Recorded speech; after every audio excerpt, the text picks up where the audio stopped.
Мөлдір Әуелбекова ата-анасына Алланың қалауымен үлкен қажылыққа жолдама сыйлады. Бұл туралы Мөлдір Әуелбекова өзінің Instagram парақшасында жариялады. Әбден жыладық. Ата-анамыздың жетістігі біздің жетістігіміз ата-анамыздың ризашылығы.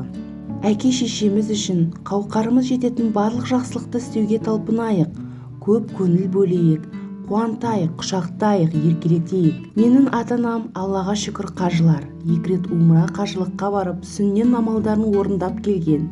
Есесіне умраларынан кейін екеуінің арманы үлкен қажылыққа болатын.